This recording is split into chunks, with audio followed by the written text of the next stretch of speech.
65 years ago, on August 6, 1945, the atomic bomb known as Little Boy was dropped on Hiroshima, leaving 90,000 to 100,000 people dead within the next 4 months.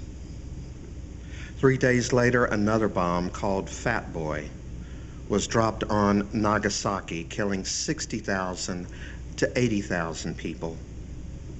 In both cities, most of the dead were civilians. News of the event was greeted enthusiastically in the U.S., with a significant number of Americans wishing that more atomic bombs could have been dropped on Japan. The initial positive response was supported by the images presented to the public, like the video which you've just seen. But evidence of the human effects, photographs showing corpses and maimed survivors, were suppressed, and reports were censored.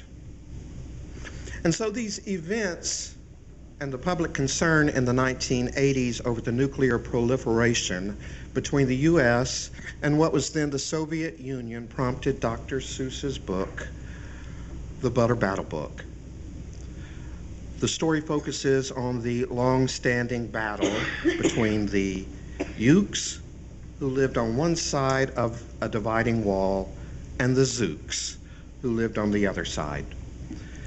And the story opens up with the grandfather of a young boy deciding that it's time to tell his grandson about the ongoing feud of his people, the Ukes, and those awful Zooks on the other side of the wall. He discloses to his grandson the horrible truth that when Zooks eat bread, instead of the correct way, the Ukes way, butter side up, they ate their bread with the butter side down. Physical confrontation between the two sides begins with a slingshot, but soon escalates to bigger and bigger weapons capable of mass destruction.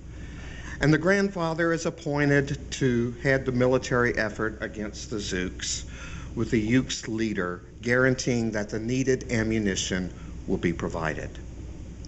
The weapons get bigger and bigger, and each time the grandfather goes to the wall, it seems that the counterpart on the other side of the wall, Van Itch, returns with an even more ferocious weapon aimed in the Ukes' direction. Finally, the grandfather receives the ultimate weapon, Bitsy Big Boy Boomeroo. It's so small that it can be held between 2 fingers of one hand, but it's capable of doing such massive destruction that all Ukes are ordered to live underground in a big hole for the time being.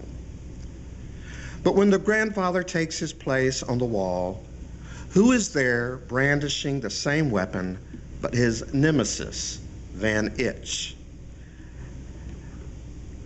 And the story ends with the two enemies standing on top of the wall, each holding the ultimate weapon of mass destruction, staring at each other and fearfully wondering who will go first. This somewhat depressing story is partly a commentary on the powers that be and the institutions that sometimes take on a life of their own, gathering momentum that becomes difficult to control. But it's also a statement of human nature. It speaks loudly about how our world is divided into them and us.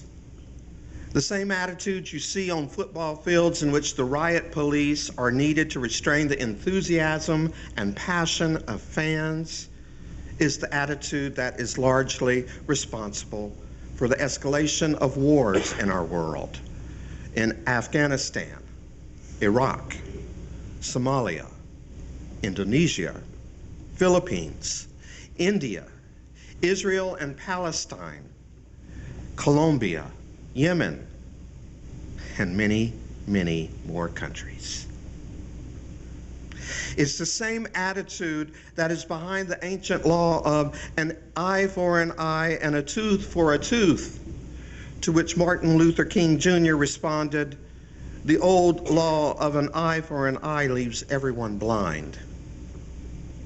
Because you see, it really never ends. War between people, whether they are the nameless, faceless people of nations in conflict, or whether they are the opposing sides of politics or sporting events or religions. War between people never really ends in peace. It ends in the destruction of the other. Its results are two opponents, bloody and battered, one standing and the other unable to rise to their feet. And so I ask you, how in God's name can we call that peace? We cannot. What takes place after one side wins and the other side loses is not peace.